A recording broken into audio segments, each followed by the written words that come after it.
Welcome to Amazing Indiana Music Stories. Live from the Jazz Kitchen in Indianapolis, Indiana, we have Steven Weakley on guitar. Back in the day, as they say, we had what they call a music memory contest. And so we were exposed to classical music early on. And so when I got to Booker T. Washington Junior High School, I started to play cello. My brother was a bass player, which is really the reason I started playing. Because you always want to do, little brother always wants to do what big brother's doing. So I started playing cello, and I was playing a little guitar at the time. But what I realized is I could read the music on cello quicker than I could on guitar, although I was studying pretty hard on the guitar. And after that, I was first chair in Attucks for the time that I was there. And we had the best teachers you can imagine, and you could get a practice room. But cello was instrumental in me getting into the theory part of guitar. And I'm of the opinion if you're attempting to do something, you need to learn as much as you can about it. But all this time, I'm listening to Tal Farlow and Kenny Burrell. I hadn't quite gotten to Wes Montgomery yet. What I was listening to, and I wanted to know how they did it. And then, as a kid, I was going down to a place called Harlan Brothers Music. And they played kind of country swing. So I would go down there on Saturday when they did their radio show, and they let me hang out as long as I was quiet.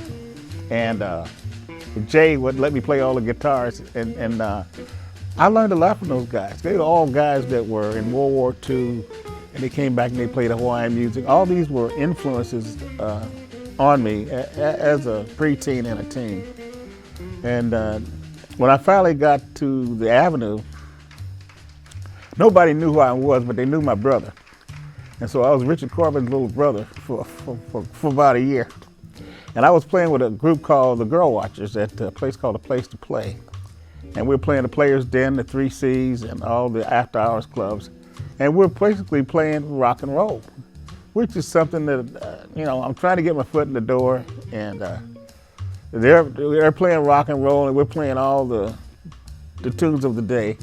And then I ran into a guy named Don Austin.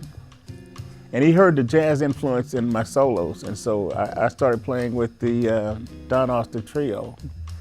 It was myself, Don Austin, and Chico Crawford. And we played around town for a while. And at an after-hours club, I met a guy that was going to be one of my best friends in life, was Eugene Barr. He was out of Beaver Falls, Pennsylvania. He's about 6'5" and 140 pounds, He said, hey, Stevie, him and my sister's the only one that could get away with calling me that. He says, we're putting together a band. We're going to probably try to do some recordings, and you sound hot.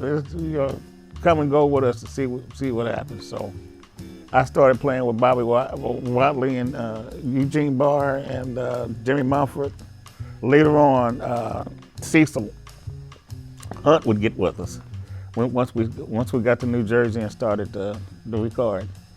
And we played at all the spots, but most we played at the Surfside, 19th hole. But the most beautiful thing about it was I got a chance to meet all the guys that we were playing at the Honey Dripper on 30th and Northwestern. And all the guys like Jack McDuff, Clarence Wheeler and the Enforcers, Lonnie Smith, Grant Green, all these guys would come through.